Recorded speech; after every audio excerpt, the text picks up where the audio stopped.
So in this chapter, we're looking at carboxylic acids and amines, or acids and bases, and we got a glimpse of those, but now we want to compare and contrast them in more detail.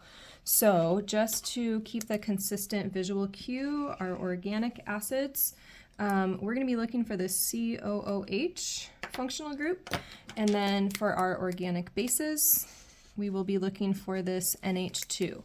There's other ways that we can see acids and bases, as we can see on our paper here, say HCl with that proton ready to donate, or NaOH with that hydroxide, but we're going to really focus in this chapter on the organic ones. And so as a reminder, here was how that carbonyl looked, and here was how that amine might look. Okay, so first let's look at these two structures and think about some of the things that these have in common. So my organic acids and organic bases are both molecular compounds. That means I've got covalent bonds holding nonmetals together. Also, these are both organic, so we're looking at that they contain C's and H's. In addition, we talked about on the last page that these are both weak, so weak acids or weak bases. And what we meant by that back in chapter 8 was that they only partially ionize in water. And so if you remember, we're going to use these equilibrium arrows. And with those equilibrium arrows, maybe we have 10% actually turning into products, and 90% staying as reactants. So that's what we mean by partially ionize. Finally, we've got to keep in mind that we've got protons that are donated and accepted. And we'll be looking at each version of that, but each one is changing the number of protons that it's got attached to it. One more bit on this partially ionize. Remember, ions have charges. So when we partially ionize, we're going to see positives and negatives in the products. Okay, so that's what we mean by ionize. So now let's think about how these are different. This is how they're the same. Let's think about how they're different. And it might help us to think about some examples to start with. So I grabbed some things that have organic acids in them, a little orange and a tomato. Another example of something that would be an acid would be some vinegar. And so if I think about how these things taste, they're going to taste and smell sour. So much of our taste is smell anyway, so taste and smell sour. We saw on the previous page that the pH is going to be less than 7.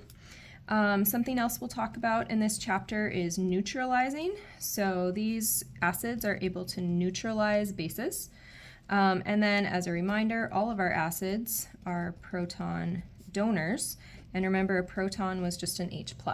Okay, so one of the skills that you need to have, and you've got space to practice it here, is showing how an acid would react with water. What products would I get? And so in order to do that, it's probably going to be helpful to identify first that I've got an acid, and it might be good to just remember that's a weak acid. Acids are proton donors. So if you remember, this H is going to get donated over, and then I want to be really good at copying carefully. So CH3, CH2, COO is left with a negative, and then my other product is H3O+, a hydronium ion, okay? And I just want to point out to you something that will come into play as we go forward, and that is that I have a charge here now, and charges are going to be very important. So if this is the weak acid, another way we could refer to this compound that's very similar but more ready to accept a proton is I could say that this is the conjugate base, if you remember that term from chapter 8, so conjugate base. And then one more piece that I want to look at here is how I would name these. So this, for example, would be propionic acid. So that ic acid is used in naming carboxylic acids. And then once I've removed that proton, it keeps a very similar name, but the name would be propanoate. Propanoate. And so we see that we have this 8 at the end. And another name for this propionic acid is actually propanoic acid. So we go from the ic acid to propanoate instead. So a couple tips on naming there.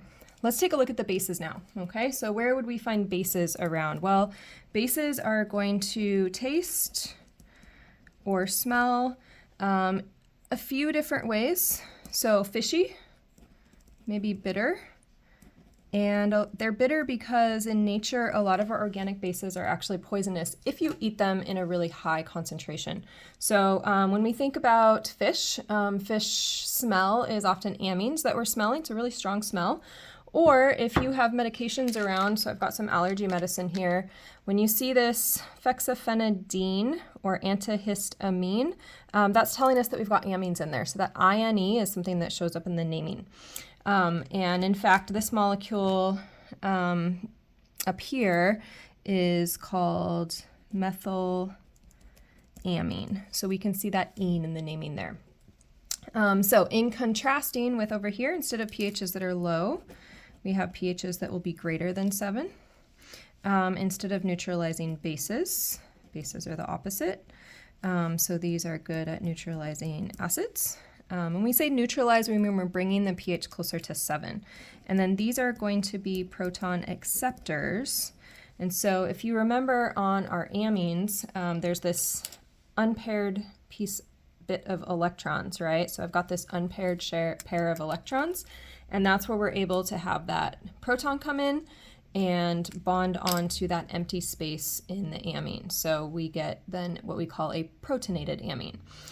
So if I can take a look at my reaction with water, find that amine, remember, like we just saw, there's a pair of electrons on that nitrogen. We're going to accept protons. So protons are going to come here, and then our products, copy everything carefully, CH3, CH2, NH3 with a positive charge, and then what's left of water is hydroxide, okay? So again, remember we had a charge show up over here after this reaction happened, and again we have a charge, which was something that we had said. Here we have ionizing happening in both of these types of compounds. So you have a few reactions that you can work out now. You can practice this adding to water. And I just want to point out to you here, here's an NH2, here's an NH2, here's just an N with one H. It still only has 1, 2, 3 bonds, so it still has a lone pair of electrons. So amines don't always have 2 hydrogens on them. This is still an amine even though it only has 1 hydrogen. So go ahead and practice, complete those other problems. Oh, one more bit of labeling I want to give you here. So if this is a weak base, then we would look over here and we would call this compound its conjugate acid. Acids are ready to donate protons, which this compound is, okay? In terms of names, this would be ethylamine. Ethylamine. And this would be ethylammonium. So we see that the ending just changes slightly. Ammonium would tell me that it's going to be charged. So go ahead and practice those, and we'll move on to the next page.